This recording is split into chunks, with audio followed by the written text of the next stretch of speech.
இந்த வாரம் நம்ம இதுவரைக்கும் பார்த்த தாய்மார்கள் தாய்ப்பால் கொடுக்குற பிரச்சனையிலேருந்து, அவங்க 6 மாதத்துலேருந்து சாப்பிட வேண்டிய உணவு பழக்கத்துலேருந்து, ஒரு வயசு வரைக்கும் எப்படி குழந்தைங்களுக்கு உணவு கொடுக்கலான்னு பார்த்தோம். அதிலிருந்து நிறைய பேர் நிறைய கேள்விகள் கேட்டிருந்தாங்க. இந்த வாரம் அந்த கேள்விகளுக்கான பதிலை பார்க்கலாம்.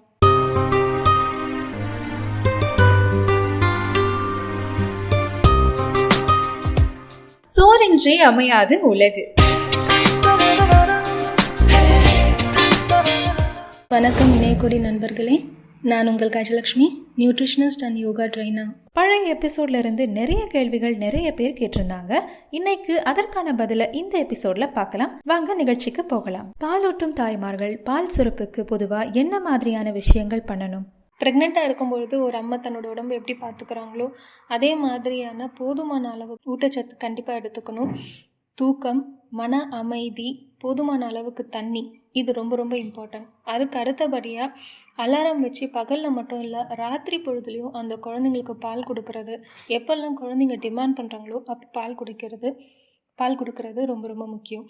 இது இல்லாமல் சூப்பர் ஃபுட்டு அப்படின்னு பார்த்தீங்கன்னா, ஊற வச்ச வெந்தயம், பாதாம், பாலில் நல்லா கொதிக்க வச்சு சாப்பிட்ற பூண்டு, எல்லா பயிர் வகைகளையும் முளை கட்டி சாப்பிட்றது, இது எல்லாமே பால் சுரக்க ரொம்ப ஹெல்ப் பண்ணும். பட் இதுக்கு எல்லாத்துக்கும் முன்னாடி முக்கியமான விஷயம் தன்னுடைய உடம்பு, மனசு, இது ரெண்டையுமே நிம்மதியாக ஆரோக்கியமாக வச்சுக்கிறது ரொம்ப ரொம்ப. என் குழந்தை ரொம்ப பர்டிகுலர் டைமில் அழுதுகிட்டே இருக்கான், மோஷன் இர்ரெகுலராக போகிறான், இதனால் ஏதாவது பிரச்சனை இருக்குமா? ஒரு ஆரோக்கியமான குழந்தை அப்படின்னா 6 முறைக்கு மேலே கூடுதலாக யூரின் போனால் நல்லது. அதை விட கம்மியாக போகும்போது நம்ம டாக்டர்கிட்ட போய் சொல்ல வேண்டியது ரொம்ப ரொம்ப அவசியம். மற்றபடி அழுதுகிட்டே இருக்காங்க, ஏதோ ஒரு பர்டிகுலர் டைமில் அழுறாங்கன்னா அந்த அட்மாஸ்பியரில் ஏதாவது டிஸ்டர்பன்ஸ் இருக்கா பாருங்கள். குழந்தைய கொஞ்சம் அமைதியான இடத்துல வச்சுக்க பாருங்கள். அம்மா முதல்ல கொஞ்சம் ஒரு சந்தோஷமான சூழலில் இருக்கிற மாதிரி பார்த்துக்கோங்க. பட் ஒரு 3 மாதத்துக்கு குழந்தைங்க அந்த புது இடத்துக்கு பழகிறதுக்கு அழறது, ஏன்னா அவங்க லாங்குவேஜே அழறது தானே, அதனால் அது ஒரு இதுவாக எடுத்துக்க வேண்டாம். கோலிக் பெயின்னு சொல்லக்கூடிய வயிறு வலி மட்டும் இருக்கும்போது அது டாக்டர்ஸே டயக்னோஸ் பண்ணி கண்டிப்பாக மருந்து கொடுப்பாங்க. அதுக்கு நீங்கள் டாக்டர்கிட்ட இந்த மாதிரி குழந்தை அழறாங்க அப்படிங்கிற மாதிரி சொன்னால் அவங்க அதை ட்ரீட்மெண்ட் பண்ணிப்பாங்க. மற்றபடி அவங்களுக்கு கொஞ்சம் டைம் கொடுங்க, அவங்க அந்த இடத்த அடாப்ட் பண்ணிப்பாங்க. நீங்களும் அவங்களோட இடத்த அமைதியாக சுத்தமாக வச்சுக்கிட்டா போதும். அடுத்த கேள்வி, இந்த குழந்தைக்கு பால் கொடுக்கறதுக்கு புதுசாக பில்லோலாம் வாங்கியிருக்கோம், இது அவசியமாக கண்டிப்பாக தேவையா? இதை எப்படி மேனேஜ் பண்ணுறது? முடிஞ்ச அளவுக்கு நியூபார்ன் பேபிஸ் சுற்றி எதுவும் இல்லாத மாதிரி பார்த்துக்கோங்க.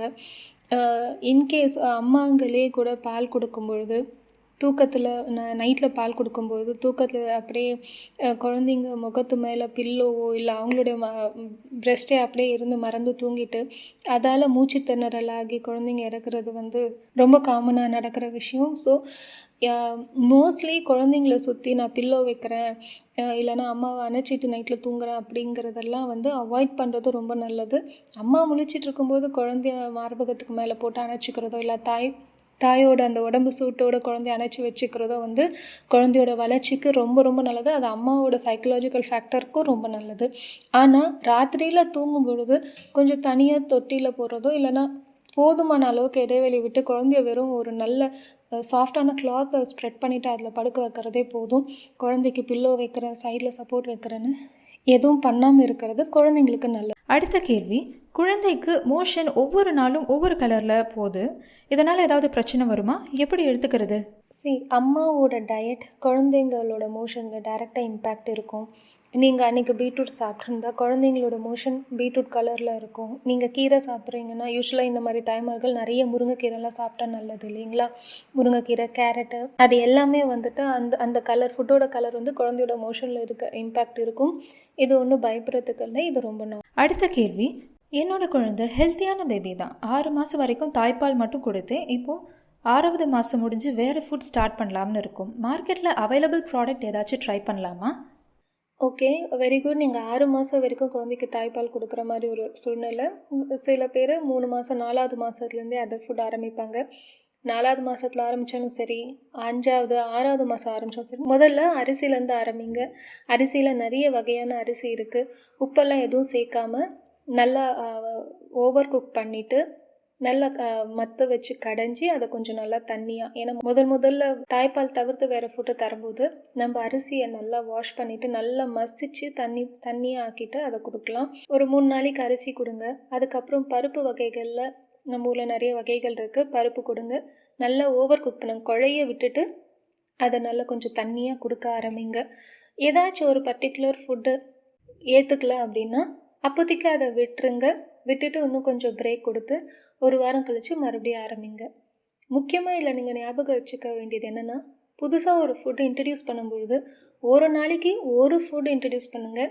ஏன்னா 4-5 ஃபுட்டு நீங்கள் ஒரே டைமில் இன்ட்ரடியூஸ் பண்ணுறீங்கன்னா எது அந்த குழந்தைக்கு ஒத்துக்குது, எது அலர்ஜி ஆகுது அப்படிங்கிறத நம்மளால் பார்க்க முடியாமல் போயிடும். ஸோ ஒரு நாளைக்கு ஒரு அரிசி இன்ட்ரடியூஸ் பண்ணுறீங்கன்னா இருக்கட்டும். அதுக்கப்புறம் 3 நாள் அதை கொடுங்க. அரிசியிலே நிறைய வகைகள் இருக்குது, கொடுங்க. அப்புறமா பருப்புக்கு வாங்க. அப்புறமா ஆப்பிள் வேக வச்சு தோல் சீவிட்டு ஆப்பிள் வேக வச்சு அதோடைய ப்ளம்ப் எடுத்து கொடுங்க. ஸோ இந்த மாதிரி ஸ்லோவாக ஒரு நாளைக்கு ஒரு ஃபுட்டு கொடுக்கறது தான் அட்வைசபிள். நமக்கே நிறைய வெரைட்டி கிடைக்கிறதுனால நம்ம பேக்டு ஃபுட்டுக்கு போகாமல் இருக்கிறது ரொம்ப நல்லது. அடுத்த கேள்வி, மில்லட்ஸ்ன்னு சொல்கிற சிறுதானியங்கள்லாம் என்னோட பாப்பாவுக்கு கொடுக்கலாமா? எப்படி, எப்போலேருந்து கொடுக்கலாம்?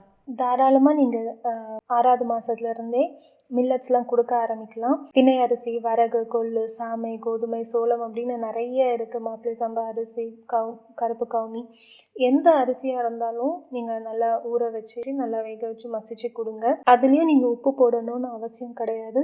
இது நிறைய மைக்ரோ நியூட்ரியன்ஸ் இதில் இருக்கிறதுனால, புரத சத்து இருக்கிறதுனால இது குழந்தைங்களுக்கு ரொம்ப நல்லது. தாய்மார்களும் சாப்பிட்லாம். குழந்தையோட மூளை வளர்ச்சிக்கும் இது ரொம்ப ஹெல்ப்ஃபுல்லாக இருக்கும். அடுத்த கேள்வி, என் குழந்தை வாழைப்பழம்னா ரொம்ப விரும்பி சாப்பிட்றான். சமயத்தில் அதை மட்டும் சாப்பிட்டுட்டு தூங்கிடுறான். இது நல்லதா? குழந்தைக்கு ஏதோ ஒரு பர்டிகுலர் ஃபுட்டு பிடிக்குதுன்றதுனால நம்ம அதையே நம்ம ரிப்பீட் பண்ணணுன்னு அவசியம் இல்லை. ஏன்னா அது ஒரு காலப்போக்கில் அது சலிச்சிடும். அதுவும் இல்லாமல் எந்த ஒரு ஃபுட்டுமே கம்ப்ளீட் ஃபுட்டுன்னு ஒன்று கிடையவே கிடையாது.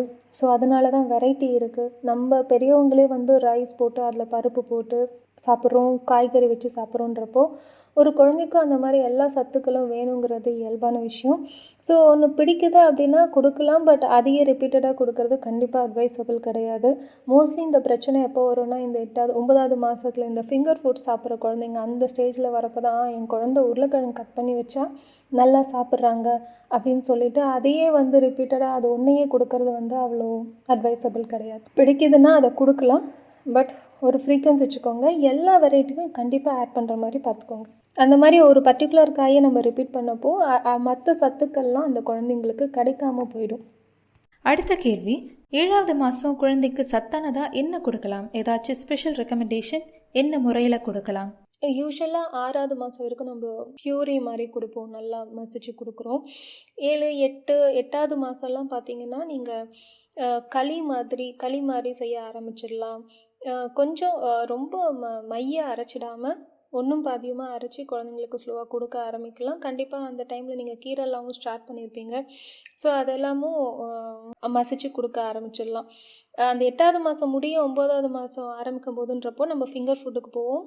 அப்போது நீங்கள் கேரட்டு, பீட்ரூட், பீன்ஸு, உருளைக்கிழங்கு, சக்கரவள்ளி கிழங்கு, பூசணிக்காய், பழத்தில் ஆப்பிள், மாம்பழம், குக்கும்பர், கிரேப்ஸ் எல்லாம் கிரேப்ஸு, தக்காளி இது எல்லாமே தோல் இல்லாமல் உள்ளே ஏதாச்சும் விதைகள் இருக்கான்னு பார்த்துட்டு அதை எடுத்துட்டு அவங்கக்கிட்ட இந்த காய்கறிகள்லாம் ஃபிங்கர் ஒரு சின்ன சின்ன குச்சி மாதிரி கட் பண்ணி உங்ககிட்ட கொடுக்கலாம்.